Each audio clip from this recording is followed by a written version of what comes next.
Believe me, if I started murdering people, there'd be none of you left. It's been half a century since Charles Manson's name became synonymous with madness. I'd take this book and beat you to death with it, and I wouldn't feel a thing. In the summer of 1969, the American cult leader ordered his followers to murder at least 9 people. Manson was convicted of first-degree murder and narrowly avoided the death penalty after California abolished the punishment. Instead, he died in prison 5 decades later at the age of 83.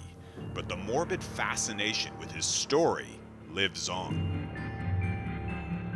This is a case that has kept people absolutely fascinated, transfixed, and is really synonymous with the recognition of serial killers. Manson's become this literal shorthand for evil. It is incredible to sort of look around the sort of range of material that it generates and attracts.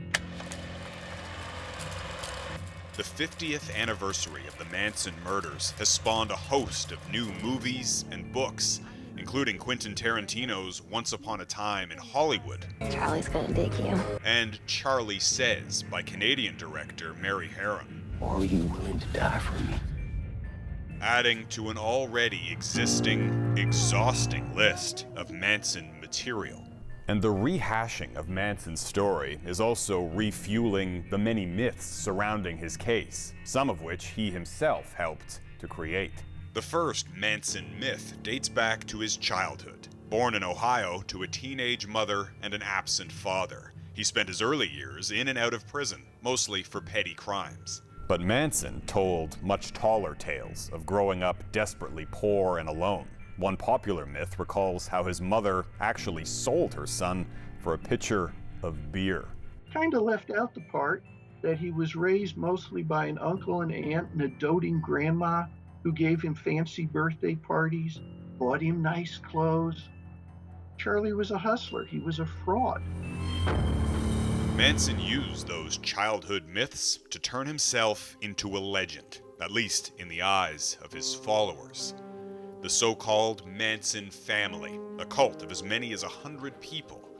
And one of the first and youngest members of the Manson family was Diane Lake. He was kind of this guitar-playing hippie. Lake, who later testified against Manson at trial, was just 14 when she met him at a party. She later moved in with Manson and a handful of his followers who lived together at this ranch. He had this uncanny ability to manipulate because he could become whoever those people that he met needed. Manson's eerie ability to control his followers remains a source of mystery and intrigue, and it's also where we find another Manson myth, his seemingly supernatural power of persuasion. He managed to make the world think he was some kind of mystical mass killer who could control zombie-like followers, and absolutely none of that was the case. He had no original philosophies. He stole everything from the Bible, Beatles lyrics, and Dale Carnegie's How to Win Friends and Influence People. He never had more than a couple dozen drug-addled teenagers and young people following him, and most of them wanted to leave. But some remained and were even willing to kill for him. Charles Manson never actually physically murdered anybody that we know of. Instead, Manson ordered others to do his dirty work, convincing 5 of his followers to become murderers. He kind of descended into madness. He had an acid trip where he felt like he was being crucified. And he took that as being that he was the coming Christ. The first victim was Gary Heineman, Manson's friend and fellow musician. Manson needed money to launch his own recording career and sent 3 of his followers to Heineman's house. Manson thought it was his money and that he had money at the house, and that's what he came for, was the money. Which brings us to perhaps the most pervasive Manson myth, his motive for the murders. At the crime scene, the words "helter skelter" were written in blood.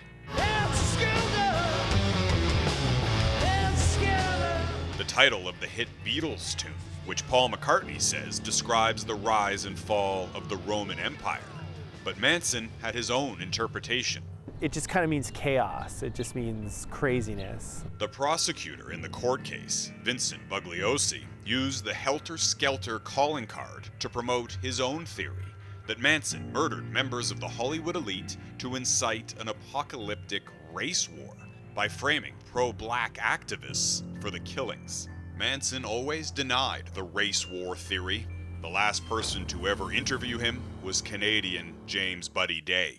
Really, the true story is one of drugs and dynamics and drug deals gone wrong and all sorts of craziness, all these events that just kind of led to these murders. But that helter-skelter theory, which helped to convict him, also turned his case into an international spectacle. The media were looking for someone like Charles Manson to fill that space in 1969. He confirmed and crystallized a lot of the anxieties and a lot of the issues and debates that were then circulating around what we might refer to as the counterculture, but also other elements of American culture like the Hollywood elite. A story of drugs, rock and roll, mind control, and Hollywood race wars.